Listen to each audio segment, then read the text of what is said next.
So Lars talked about the backdrop here in Chicago of the Chicago Mercantile Exchange, some of the history of commerce, and that's appropriate for this morning's conversation because we're going to be talking about not just the history of commerce, but the future of commerce. The future of commerce, not only what that should look like, but why we should go there, why we should support it, and how we get started on that journey. We refer to this future of commerce as visible commerce. So let's start with a basic concrete definition. What is visible commerce? Visible commerce is complete transparency into all the buying and selling transactions across the world, all the flows of money, goods, and services around the world, all of it, okay? But it's not just the transactional transparency. It's not just visibility into the buying transactions and the selling transactions and the paying transactions. It's visibility into who, not just what, but who is under those transactions. Because in the end, regardless of all of our technology and all of our systems and the Baswares of the world and everything else that's out there, there's still a person somewhere, somehow underneath those transactions. So it's going beyond just the transactions to the visibility into who is behind those transactions, as well as the holistic aggregate visibility of what are all those flows of money and goods and services mean when you look at them in total. So that's a concrete definition of visible commerce. Make sense? Okay. So beyond that concrete definition, visible commerce is about harnessing the power of all this amazing technology that we as a society have created to not just be faster, cheaper, more efficient, more convenient, not just be better businesses in the profit and loss standpoint, but be better businesses in the altruistic sense. Okay? Be better businesses in the altruistic sense, be better society, and therefore better humans. So I encourage you as we talk through this morning, kind of put out of your brain your role in your company, actually put out of your brain your company altogether. Think less in the mode of a business person, less in the mode of a procurement professional or an AP professional or a finance professional, and more in the mode of just a human, which presumably we all are. Except maybe Lars? All right. So before we go forward, let's look backwards. Let's look backwards. Lars, I stand corrected. There you are. You are human. So there's evidence back in the Stone Ages that cavemen exchanged obsidian and flint, started trading, beginnings of commerce. They started bartering what they had for what they needed. Then came the advent of currency. Humans invented currency. It started with things like cattle and shells, metals, and then it moved on to coins and paper money and gold. They started exchanging things and assigning value to those things in order to exchange goods and services. Trade and technology, or technology, allowed us to break down physical barriers, continental barriers, ocean barriers, and these physical interconnected networks were created. Not the networks like we think about today, the virtual networks, the system networks, but physical networks of traders around the world. A very famous one was called the Silk Road. Everybody know what the Silk Road is? Yeah, sure. So connections of traders that would allow paths to trade things from one side of the globe all the way to the other. And then rapidly, as history moves forward, we see trade exploding.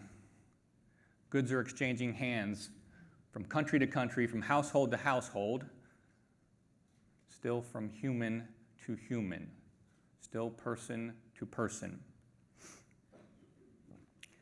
Over centuries, this commerce booms, supported by major paradigm shifts. Things like colonization, democratization. The Industrial Revolution was a huge one, and now today, digitization.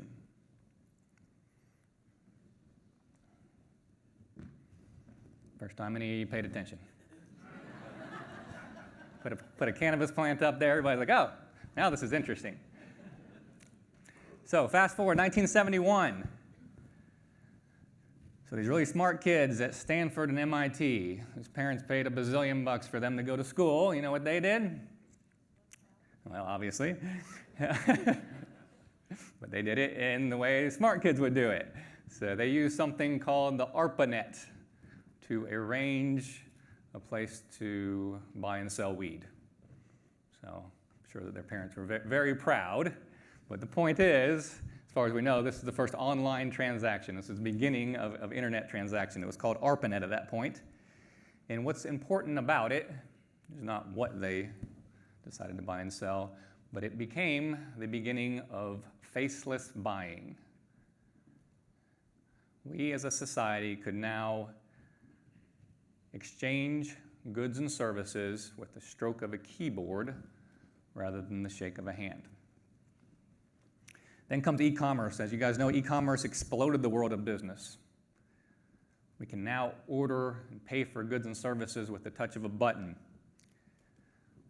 We can get food from Grubhub or DoorDash. We can get a ride anywhere with Uber or Lyft. Even buy a car from a vending machine through Carvana. We live in a push-button society.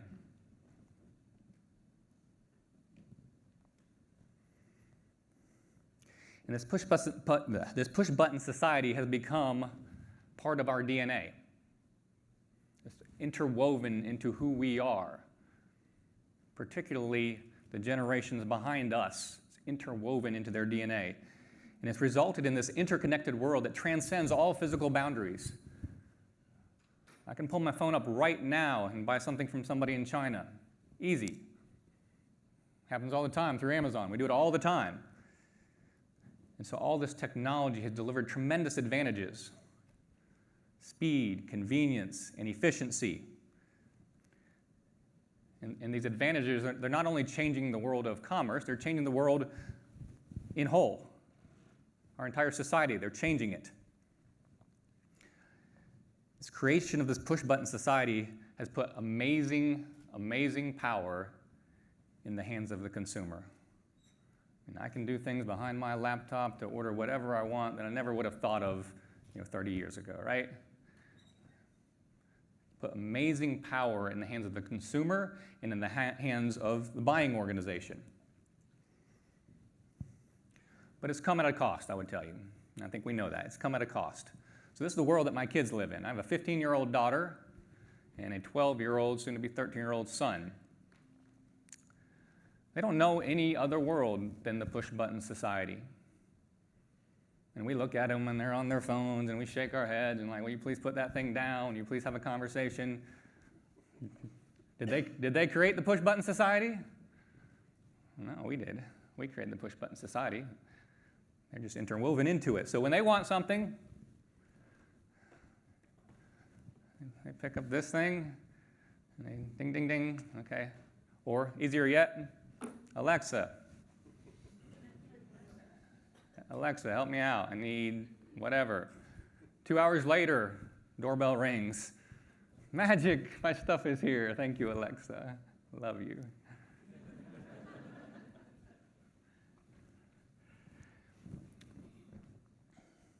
So I'm going to digress for a second. So anybody ever see the movie Happy Feet?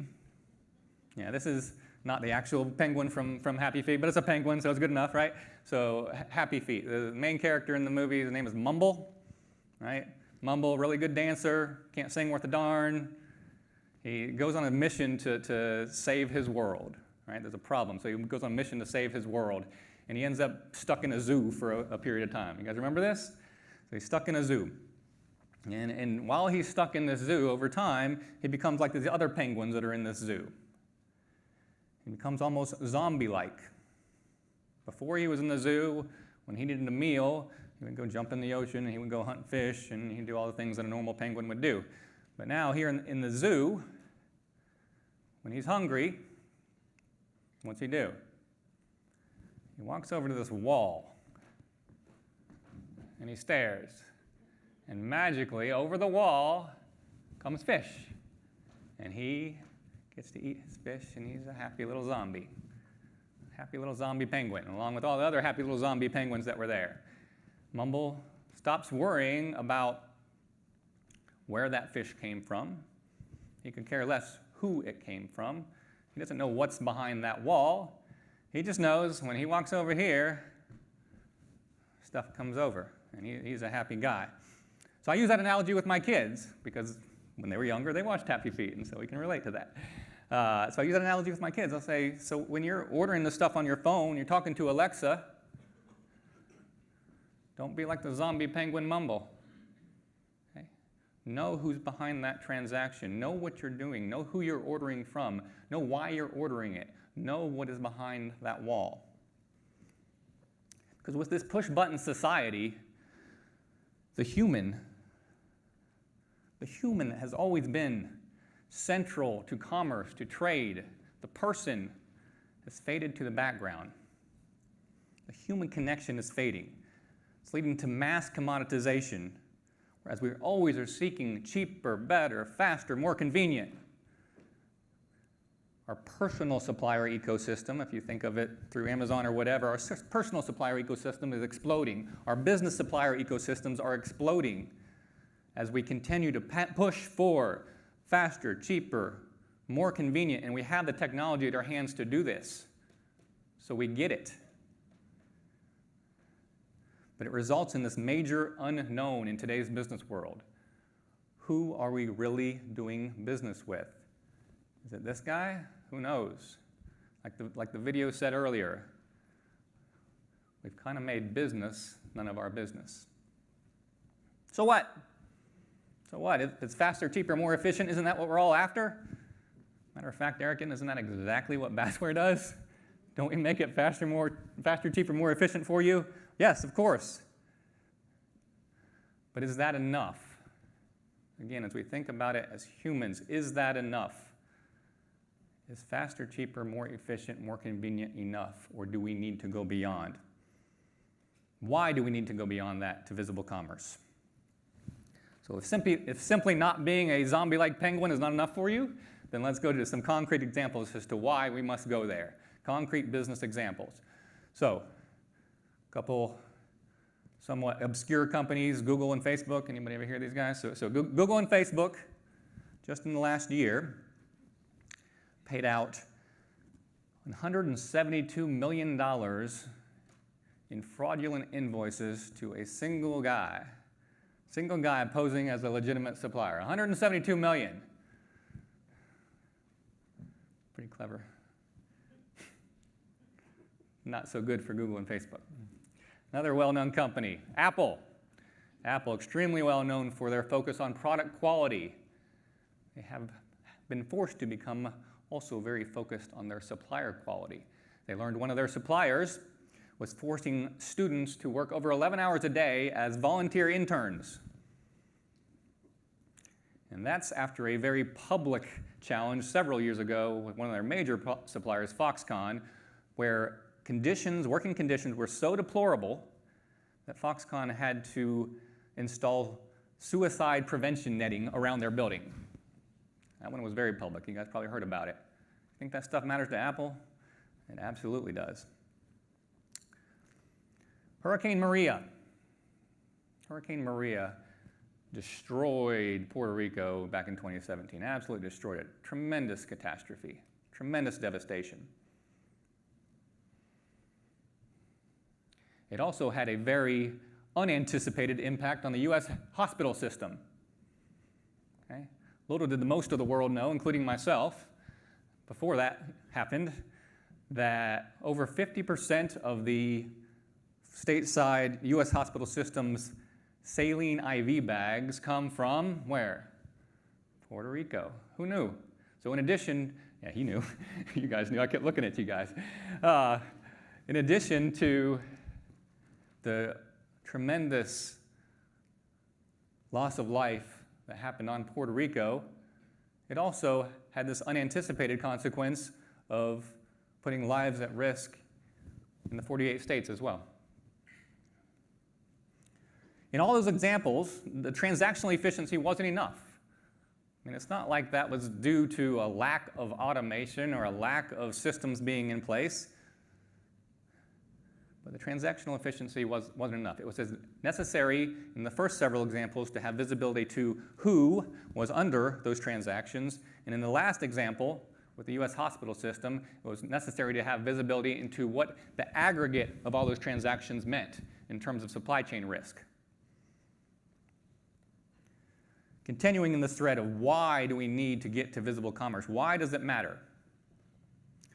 So a study was done by Cohn and Porter Novelli this past year in which consumers said that 78% of consumers said that organizations, businesses must do more than just make money. They must positively impact society. And they're much more likely, they're much more emotionally connected to organizations that live and drive with a sense of purpose. And that's not just a nice thing. Okay, great, that's nice. That leads to who they buy from. It matters here. It doesn't matter just here. It matters here. I would like to make something clear, though. I'm not saying we should recoil from technology, right? This is not like Terminator. Oh, gosh, let's go away, right? This is saying we need to hold ourselves to a higher standard.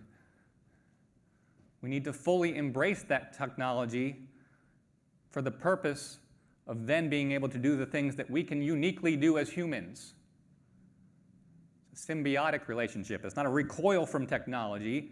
It's embrace technology and go beyond it so that we can be better people.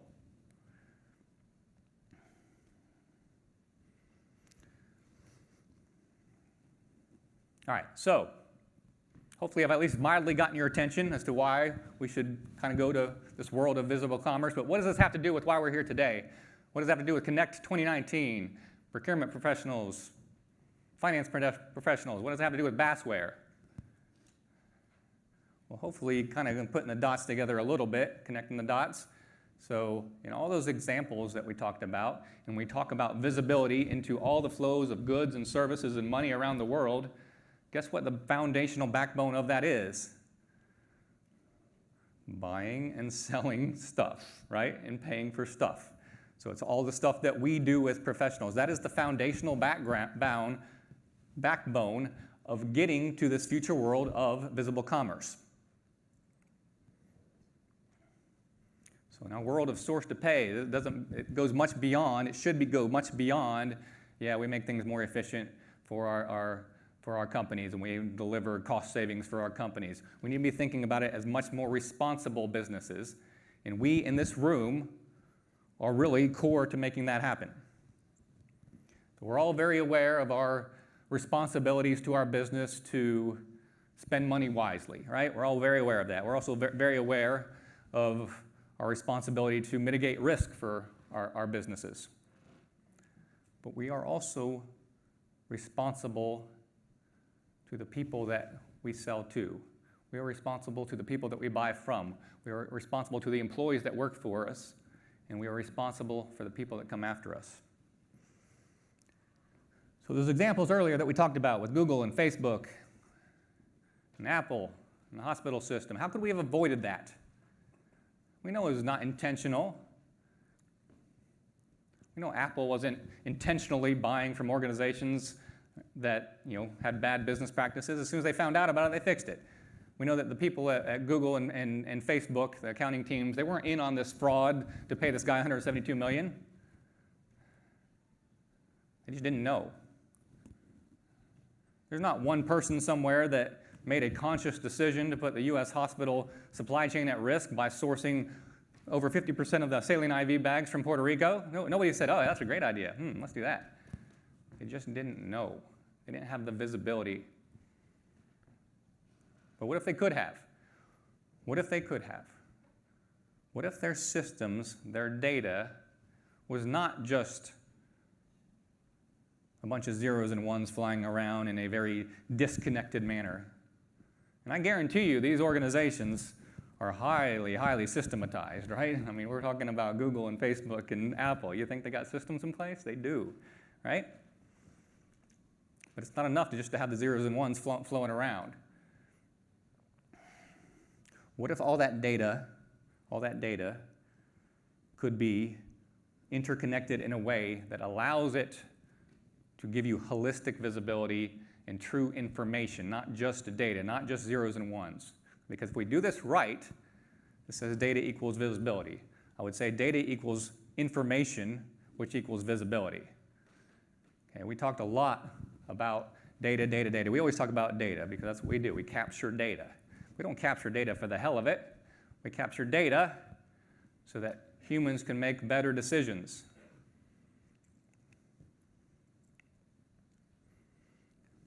All right, so probably would sound somewhat arrogant to say Basware is the key to this future of altruistic business and altruistic society. And yeah, that would be pretty arrogant. But I will say that the foundations on which Basware is built and the principles of how our technology is developed is actually uniquely positioned to support this future world of visible commerce.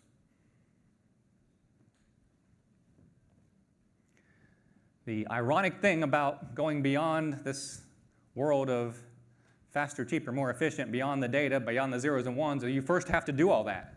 You first have to capture all that. You can't recoil from it. So in our world, we talked about last year 100%. You've got to capture 100% of your buying transactions, 100% of your paying transactions. If you haven't done that, guys, get with the program. That's step one. We have to do that.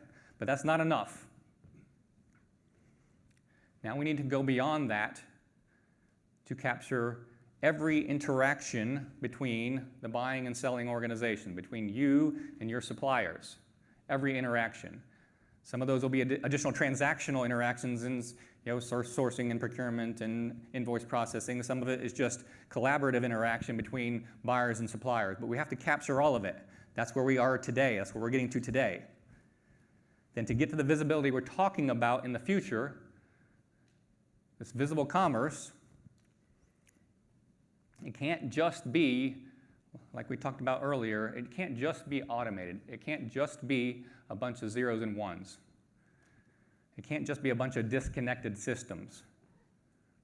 What's unique about how Basware and organizations like Basware can support this future is this central open network.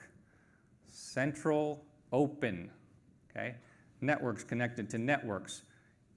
Suppliers connected into that network.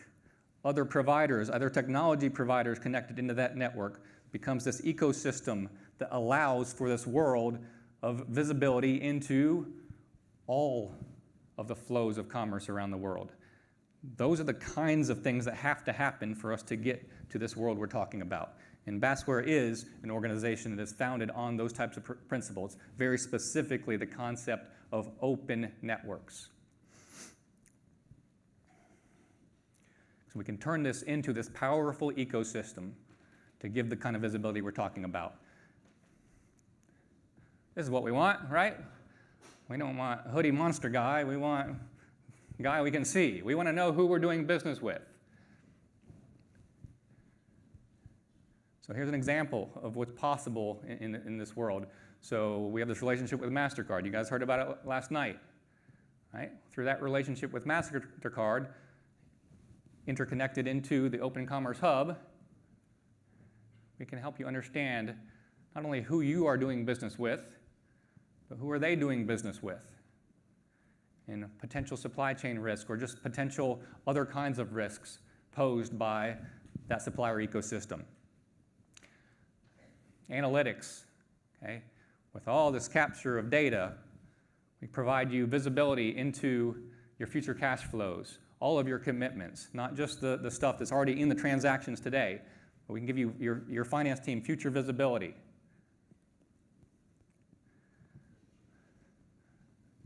Government regulations are always changing. By having those government regulation is tied into this central hub. We can alert you when something is changing in financial regulations in Spain. And so you need to be aware of that so you don't have some kind of a risk associated with that. How green are you? How green are you? How environmentally responsible is your business? We can show you the impact on your carbon footprint resulting from your digital transformation journey. That matters here, and we know it matters here. We all know now that actually matters here as well. Supplier diversity. Give you visibility into your supplier diversity landscape and how that compares to peers, how that compares to benchmarks. Again, matters here and matters here. So hopefully you can start to see, these are just a few examples of the endless possibilities of what this ecosystem can be within this Open Commerce Hub. Those are the kinds of visible commerce elements that will lead for you not only making better financial business decisions, but more ethical business decisions and more human business decisions. Like I said earlier, the ironic thing about this that we're talking about, the ironic thing about making those more informed human decisions is we first do have to become faster, cheaper, more efficient. We have to first embrace fully the technology so that we can make those more human business decisions.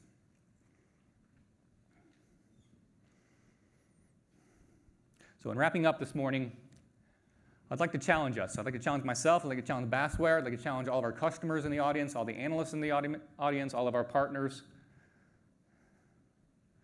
I'd like to challenge us to move beyond faster and more efficient.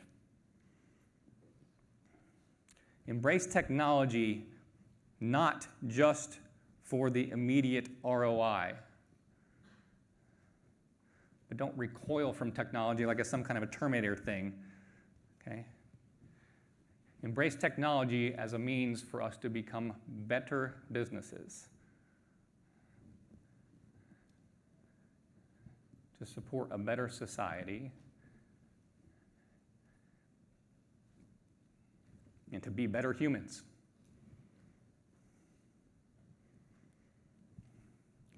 Let's push the button on visible commerce. Thank you.